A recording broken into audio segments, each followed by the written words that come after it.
कक्षा 9वीं की student finally हमने आपका विषय यहाँ पे हिंदी का, ठीक है, NAS मॉक टेस्ट पे वो हमने करा दिया। ठीक है, आपका हिंदी विषय कंप्लीट हो चुका है। और साथ ही आपको बता दें जो आपके यहाँ पर सब्जेक्ट अंग्रेजी, ठीक है, अंग्रेजी यानी इंग्लिश विषय का भी हमने आपका जो मॉक टेस्ट पेपर वो करा दिया। और साथ ही आपने नहीं देखा है तो आप हमारे चैनल में जाकर देख सकते हैं। आपको हिंदी और इंग्लिश विषय का जो पेपर वो मिल जाएगा। ठीक है, अब इस वीडियो में हम आपके यहाँ पर गणित विषय का, ठीक है, NAS mock test paper complete करने वाले हैं। तो आप यहाँ पर देख लीजिए, आप यहाँ पर देखते हम इस वीडियो में आपका विषय गणित का यहाँ पर कंप्लीट करेंगे। तो वीडियो को लाइक कर लीजिए और चैनल को सब्सक्राइब कर लीजिए। साथ ही वो को आपका रियल यहाँ पर NAS, ठीक है, मॉक टेस्ट बोल रियल पेपर है। तो आप यहाँ पर देख लीजिए, आपका पहला क्वेश्चन आता है श्रृंखला की लुप्त संख्या होगी। तो आप यहाँ पर देख लीजिए, इसमें दिया गया आपका 2, 6, 12 और 20। तो आपको जो इसकी आगे की संख्या है वो बताना है। तो आप यहाँ पर देख लीजिए, इसका आपका ए ऑप्शन था 30 और बी आता आपका 32 और सी आता आपका 36 और डी आता 40। तो जो इसका राइट आंसर रहेगा वो आपका ए हो जाएगा 30 आपका करेक्ट आंसर रहने वाला है। फिर आप यहाँ पर देख लीजिए, आपका 42वां क्वेश्चन आता है, यदि 3 किलो अमरूद की कीमत 135 है तो रवि को, ठीक है, 4 सही 1/2 किलो अमरूद खरीदने के लिए कितने रुपयों की आवश्यकता होगी। तो इसकी जो आपके यहाँ पर 4 ऑप्शन आते हैं, पहला आपका यहाँ पर आता है 201 रुपये और बा आता है 202 रुपये और आपका सी आता है 200, ठीक है, आप 2025 रुपये और आपका यहाँ पर डी आता है 20.25 रुपये। तो जो इसका करेक्ट आंसर रहेगा वो आपका बी हो जाएगा। ठीक है, आप यहाँ पर देख लीजिए 202 रुपये 5 पैसा, ठीक है, आपका आंसर रहने वाला है। और साथ ही आप यहाँ पर देख लीजिए, फिर आपका यहाँ पर तीसरा आता है, निम्नलिखित में से कौन सा कथन असत्य है। तो आपका यहाँ पर इसका ए ऑप्शन आता पूर्ण संख्या युग्म के अंतर्गत समृद्ध है। फिर आपका दूसरा था बी आता पूर्ण संख्या व्यवकलन के अंतर्गत समृद्ध नहीं है और सी आता पूर्ण संख्या गुणन के अंतर्गत समृद्ध हैं और आपका डी आता पूर्ण संख्या भाग के अंतर्गत समृद्ध हैं। तो जो इसका राइट आंसर रहेगा वो आपका यहाँ पर डी हो जाएगा। ठीक है, पूर्ण संख्या भाग के अंतर्गत समृद्ध हैं। ठीक है, तो आपको यहाँ पर अच्छे से याद करते जाना और देखते जाना। ठीक है, और साथ ही आप यहाँ पर देख लीजिए, जो आपके यहाँ पर क्वेश्चन दिया गया था, आप यहाँ पर देख लीजिए, यहाँ पर 41 से आपके क्वेश्चन स्टार्ट हो रहे हैं। तो जो आपके यहाँ पर हिंदी और इंग्लिश के जो क्वेश्चन थे वो आपके 40 तक थे। ठीक है, हिंदी और इंग्लिश के जो क्वेश्चन थे वो आपके 40 तक, ठीक है, 40 क्वेश्चन तक थे। और फिर आपका जो यहाँ पर गणित वाला पेपर आता है तो इसके आपके 41 से क्वेश्चन स्टार्ट होते हैं। ठीक है, आप यहाँ पर देख लीजिए, जो आपके यहाँ पे इंग्लिश की क्वेश्चन है वो आपके यहाँ पर 40 तक है। जो हमने आपके इंग्लिश के पेपर करा दिया उसी क्वेश्चन आपके 40 तक थे। ठीक है, और साथ ही आपने इंग्लिश के पेपर नहीं देखा तो आप हमारे चैनल जाकर देख सकते हैं। और आप यहाँ पर देख लीजिए, आपका जो यहाँ पर गणित का पेपर वो आपके 41 क्वेश्चन से स्टार्ट हुआ। ठीक है, आपको यह नहीं सोचना है कि क्वेश्चन यहाँ पर 1 से स्टार्ट क्यों नहीं हो रहा। ठीक है, आपका 41 से स्टार्ट होगा और आपका रियल पेपर है। ठीक है, अब चलिए आपके यहाँ पर देख लेते हैं। 44वां क्वेश्चन आता है, यदि एक घन का आयतन 24 घन सेंटीमीटर हो तो उसका कुल पृष्ठीय क्षेत्रफल कितना होगा। तो इसका जो राइट आंसर रहेगा वो आपका यहाँ पर हो जाएगा, ठीक है, आपका 384 ठीक है सेंटीमीटर स्क्वायर। और साथ ही आप यहाँ पर 45वां क्वेश्चन देख लीजिए। ठीक है, 6 छात्रों की गणित परीक्षा में प्राप्त अंक है 45, 52 और आपका 60, 48, 55 और x आदि। ठीक है, यदि औसत अंक 52 है तो x का मान कितना होगा। तो आपको x का मान बताना है। तो इसका आपका ए ऑप्शन था 50 और बी था आपका 52 और सी था आपका 58 और डी था 60। तो जो इसका राइट आंसर रहने वाला वो आपका 52 हो जाएगा।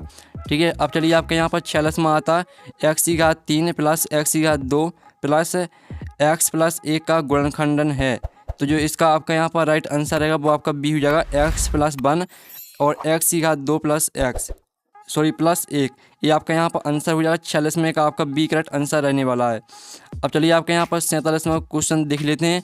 तो आप यहाँ पर देख लीजिए, 47वां क्वेश्चन आपका आता है, यदि 4a - 7ab plus 3ab plus 12 को, ठीक है, 12a - 9ab प्लस 5b - 3 से घटाया जाए तो निम्न में से क्या प्राप्त होगा। तो जो इसका आपका यहाँ पर राइट आंसर रहेगा वो आपका सी हो जाएगा, 8a - 2ab, ठीक है, प्लस 2b - 15। तो आपका 47 में करेगा सी करेक्ट आंसर। अब चलिए आपका यहाँ पर 48वां क्वेश्चन देख लेते हैं। तो स्टूडेंट आप यहाँ पर देख लीजिए, आपका 48वां क्वेश्चन आता है, बहुपद 3x+, ठीक है, 3x+5 का शून्यक है। तो इसका आपका ए ऑप्शन आता 5/3, आपका बी आता 3/5 और सी आता -5/3 और डी आता 2/3। तो जो आपका दिया गया बहुपद 3x+5 का शून्यक है तो इसका राइट आंसर आपका सी हो जाएगा -5/3। फिर आपका ठीक है 49वां क्वेश्चन आता है, यदि x+ 1/x बराबर 2, तो मान x⁴ माइनस 1/x⁴ बराबर, तो इसका जो राइट आंसर रहेगा वो आपका -2 रहेगा। ठीक है, बराबर में आपका -2 आएगा, तो -2 आपका करेक्ट आंसर रहने वाला है। फिर आपका यहाँ 50वां क्वेश्चन आता है, एक त्रिभुज के, ठीक है, तीनों कोणों के माप इनमें से कौन से हो सकते हैं।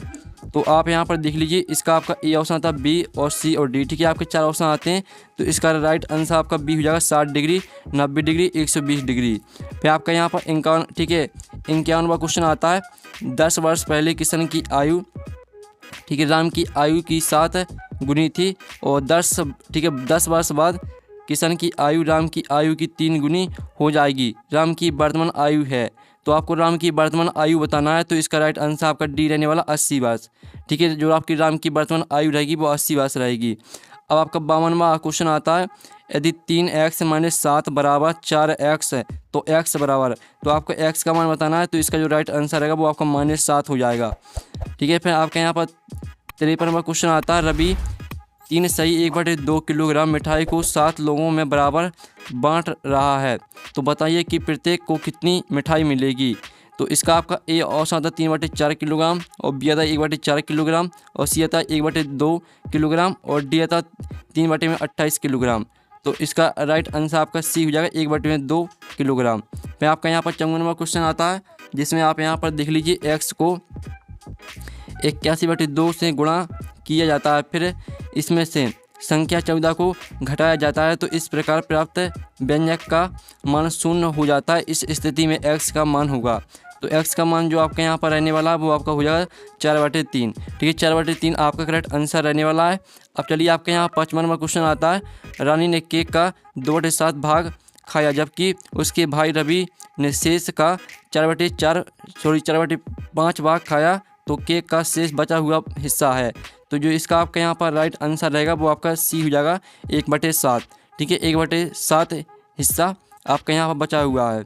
अब चलिए आपका यहाँ पर देख लेते हैं, आपका 56वां क्वेश्चन आता है, तो आप यहाँ पर देख लीजिए निम्नलिखित में से, ठीक है, आप यहाँ पर देख लीजिए निम्नलिखित में से 1/6 को प्रदर्शित करता है, तो आपका जो इसका राइट आंसर रहेगा वो आपका बी हो जाएगा, 1/3 माइनस 1/6। फिर आपका यहाँ पर देख लेते हैं स्टूडेंट, आपका 57वां क्वेश्चन। ठीक है, आपका यहाँ पर 57वां क्वेश्चन आता है, जिसमें आप यहाँ पर देख लीजिए, संख्याओं 4/7 और 1/3 2/5 को, ठीक है, 2/5 और 5/9 में से सबसे बड़ी संख्या है, तो जो इसका आपका राइट आंसर रहेगा वो आपका 4/7 हो जाएगा। 4/7 आपका करेक्ट आंसर रहने वाला है। अब चलिए आपका 58वां क्वेश्चन आता है, जिसमें आप यहाँ पर दिली संख्या 0.1234 गुणे 20 बराबर है, तो इसका जो राइट आंसर रहेगा वो आपका सी हो जाएगा, 617/250। फिर आप यहाँ पर देख लीजिए, फिर 59वां क्वेश्चन आता है, किसी बहुभुज के बाह्य कोणों का मापों का योग होता है, तो यहाँ पर किसी बहुभुज के बाह्य कोणों के मापों का योग होता है आपका 360 डिग्री। फिर आपका आता है 60वां, एक समांतर चतुर्भुज की प्रत्येक विकर्ण की लंबाई 5 सेंटीमीटर है, यदि चतुर्भुज की एक भुजा 3 सेंटीमीटर हो तो दूसरी आसन्न भुजा की लंबाई होगी, तो इसका राइट आंसर आपका बी हो जाएगा, 4 सेंटीमीटर। ठीक है, तो इस तरह से जो आपका यहाँ पर गणित का पेपर वो कंप्लीट हो जाता है, और जो आपके यहाँ पर विज्ञान का पेपर है और सामाजिक विज्ञान का पेपर ये नेक्स्ट वीडियो में आएगा, और साथ ही आपको हिंदी इंग्लिश का पेपर हमने पहले ही डाल दिया, तो आप हमारे चैनल जाकर देख सकते हैं, और पेपर का PDF डाउनलोड करना चाहते हैं तो लिंक वीडियो के डिस्क्रिप्शन दी गई है। तो नेक्स्ट वीडियो में थैंक्स फॉर वॉचिंग।